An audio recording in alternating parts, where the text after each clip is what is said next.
টেরিফের যুদ্ধ ট্রাম্পের উপরই ভারী পড়ে এবং চাইনার অহংকার মাটিতে মিশে যায়। ভারত চুপচাপ এমন একটি চাল চালে যেটা দেখে সারা পৃথিবী অবাক। কিছুদিন আগে আইএমএফ ভারতের অর্থনীতিকে নিয়ে একটি রিপোর্ট পাবলিশ করে। কি আছে এটাতে এমন যা দেখে চাইনা হোক বা আমেরিকা কেউই ওদের চোখে বিশ্বাস করতে পারছে না। কোনো ফিজিক্যাল যুদ্ধ বা অস্ত্র নয়, বরং ভারত এমন একটি বিশাল অর্থনৈতিক যুদ্ধ শুরু করে যেখানে ভারতকে 6.4% রকেটের গতিতে এগিয়ে নিয়ে যাবে। পৃথিবীর আর কোনো দেশই ভারতের এই গ্রোথ রেটকে টক্কর দিতে পারবে না। বেশিরভাগ মানুষ এটা মনে করে আমেরিকা এবং চাইনাই সব দিকে এগিয়ে, ভারত কখনোই এদের সাথে টক্কর দিতে পারবে না। কিন্তু 2026 আস্তে আস্তে ভারত হয়ে উঠবে পৃথিবীর নতুন গ্রোথ ইঞ্জিন। ইউরোপ থেকে শুরু করে উপসাগরের সব দিকে একটি চঞ্চলতা দেখা দিচ্ছে এই খবরটা নিয়ে। এই বছর 2025-তে পৃথিবী অনেকগুলি অর্থনৈতিক ঝামেলাতে ফেসে রয়েছে। একদিকে আমেরিকায় ট্রাম্প কতগুলো অযৌক্তিকর টেরিফ ট্রেড ওয়ারের কথা বলছে, অন্যদিকে চাইনা বেল্ট অ্যান্ড রোড এর ইনিশিয়েটিভের নাম করে ছোট ছোট দেশগুলিকে ফাঁসানোর চেষ্টায় লেগে পড়ে রয়েছে। সম্পূর্ণ পৃথিবীর নজর এই দুই দেশের কনফ্লিক্টের উপর রয়েছে। সবাই কিউরিয়াস কে জিতবে কে হারবে এই যুদ্ধ। কিন্তু এত সমস্যা এবং ভেজালের মধ্যে একটি দেশ হলো ভারত, যা কিনা চুপচাপ নিজের শক্তিকে বাড়িয়ে যাচ্ছে, কোনো ধরনের শো অফ না করে। না আমরা কোনো ধরনের অর্থনীতির যুদ্ধের মধ্যে পড়ি, না আমাদের ছোট দেশগুলির উপর হাই ইন্টারেস্টের লোন চাপিয়ে ওদের ফাঁদে ফেলার চেষ্টা করি ওদের থেকে মুনাফা আদায় করার জন্য।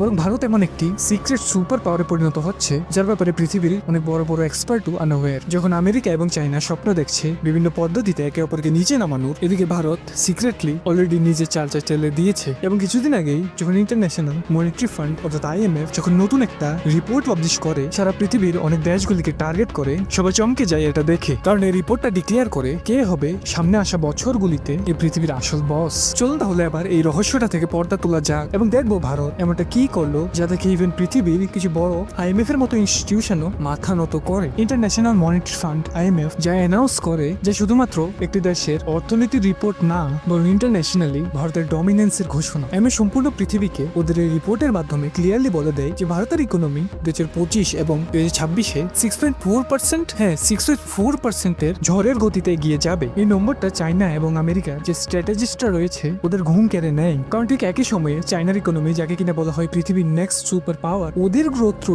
4.8% কিংবা 4.2% স্লো পেসে, মানে ধীর গতিতে এগোবে। এবং এখানে যদি আমেরিকার কথা বলি, ওদের গ্রোথ রেট তো এটার থেকে অনেক খারাপ, 1.9% বা 2% রেটে আটকে থাকবে। এটা ক্লিয়ারলি দেখায় এই সামনে 2 বছর কেউই ভারতের সাথে কম্পিট করতে পারবে না। ভারতই পৃথিবীর ফাস্টেস্ট গ্রোয়িং মেজর ইকোনমি হয়ে থাকবে। কিন্তু এখন এগুলি দেখার পর বড় প্রশ্ন একটা উঠে আসে, কিভাবে ভারত এই চমৎকারটা করে দেখায় যখন সারা পৃথিবী আটকে রয়েছে ট্রাম্পের ওয়ান বিগ বিউটিফুল বিলের মধ্যে এবং চাইনার হুমকিতে, তখন ভারত কি করছিল? এর উত্তর লুকিয়ে রয়েছে ভারতের সাইলেন্ট স্ট্র্যাটেজির মধ্যে, যাকে কিনা পৃথিবী আজকের দিনে বলে ডিজিটাল ডিপ্লোমেসি। ভারতের এই সিক্রেট অস্ত্র এবং অস্ত্রটির নাম হলো data. Data is the new oil. এই কথাটি তো সবাই শুনেছে, কিন্তু ভারত এটাকে বাস্তবে পরিণত করে। যখন সম্পূর্ণ পৃথিবীতে বেশিরভাগ দেশ খুবই বিজি ছিল নতুন নতুন ফ্যাক্টরি সেট করতে, তখন ভারতে ডিজিটাল ইনফ্রাস্ট্রাকচারের জাল বসানো হয়। ইউপিআই, ডিজিলকার, ওএনডিসি, আধার, এগুলি শুধুমাত্র একটা অ্যাপ বা প্ল্যাটফর্ম নয়, বরং এগুলি হলো ভারতের ডিজিটাল সৈনিক, যে দেশের অর্থনীতিকে একটা সাইলেন্ট রেভলিউশনে আনে। আজকে একটা ছোট সবজি ব্যবসায়ী থেকে শুরু করে বড় বড় শপিং মলগুলিতেও এই ইউপিআই পেমেন্ট সিস্টেমটাকেই ব্যবহার করা হয় সব জায়গায়। এটা আমাদের দেশের অর্থনীতিতে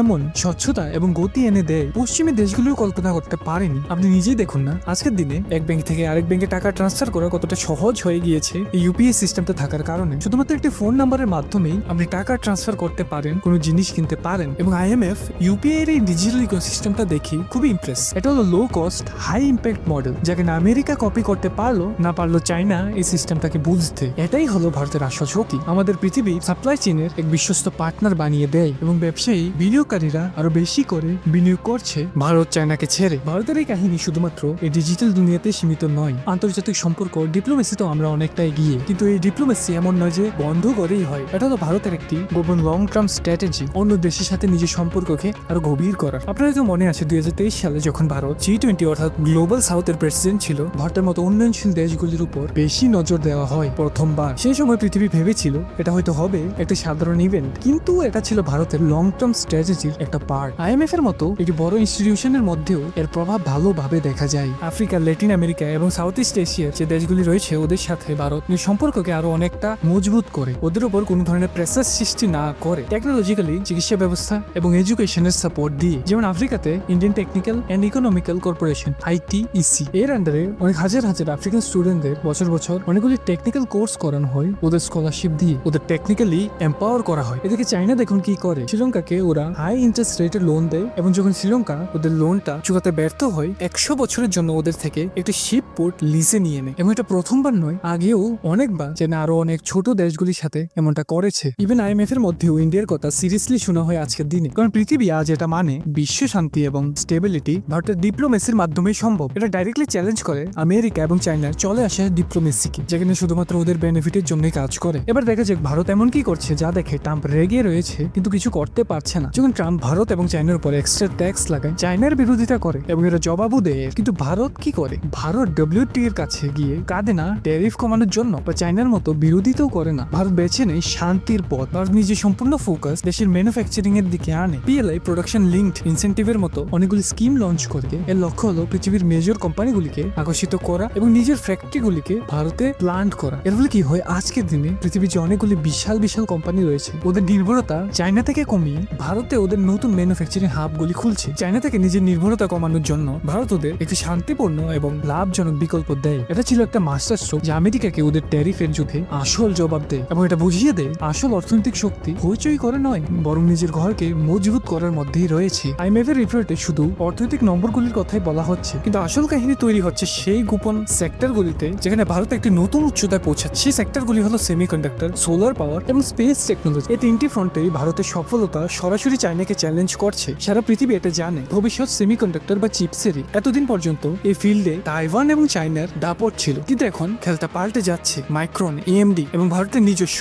টাটা গ্রুপ যে গতিতে ভারতের সেমিকন্ডাক্টর তৈরি প্লান্ট বসানোর ঘোষণা করছে, তা চায়নার জন্য একটা দুঃস্বপ্নের চেয়ে কম নয়। এটা শুধুমাত্র একটা ইনভেস্টমেন্ট নয়, এবং চায়নার টেকনোলজির সাম্রাজ্যের উপর একটা সরাসরি আঘাত। এভাবে সোলার পাওয়ার এবং স্পেস টেকনোলজির ফিল্ডে ভারত যে রেকর্ডগুলি করছে, তা পৃথিবীকে দেখিয়ে দেয় যে ভারত এখন কোন দেশকে অনুসরণ করে নয়, বরং একজন লিডার হয়ে উঠছে। তাই এই IMF রিপোর্টটা শুধুমাত্র একটা রিপোর্ট নয়, এটা চায়নার জন্য একটা সাইলেন্ট মেসেজ। এটা বিশ্বের অর্থনৈতিক স্টেজে থাকা চায়নাকে ধীরে ধীরে একপাশে সরিয়ে দেওয়ার একটা বিগ প্ল্যান, এবং ভারতকে একটা নতুন ও স্টেবল অর্থনৈতিক শক্তি হিসেবে প্রতিষ্ঠা করার প্রক্রিয়ার একটা অংশ। ভারতের স্ট্র্যাটেজি হলো no sound no smoke all strike, মানে কোনো আওয়াজ নয়, কোনো ধোঁয়া নয়, ডাইরেক্ট অ্যাটাক। ভারত কোনো ধরনের ট্যারিফের যুদ্ধ শুরু করেনি চায়নার মতো, কোনো ট্রেডকে নিয়ে বদলাও নেয়নি, বরং আমেরিকার ডলারের দুর্বলতায় পৃথিবী জুড়ে অনিশ্চয়তার পরিবেশে সুযোগ নিয়ে বা চুপচাপ বিদেশি ইনভেস্টরদের নিজের দিকে টেনে আনছে। আমেরিকা এবং চায়নার সাথে কোন ধরনের ভেজালে না পড়ে। এটা একটা নতুন ধরনের ইকোনমি প্রতিরোধ। ভারত এটা বিশ্বকে দেখিয়ে দিচ্ছে যে নিজেকে প্রোটেক্ট করার জন্য বা পৃথিবীতে নিজের ক্ষমতাকে জাহির করার জন্য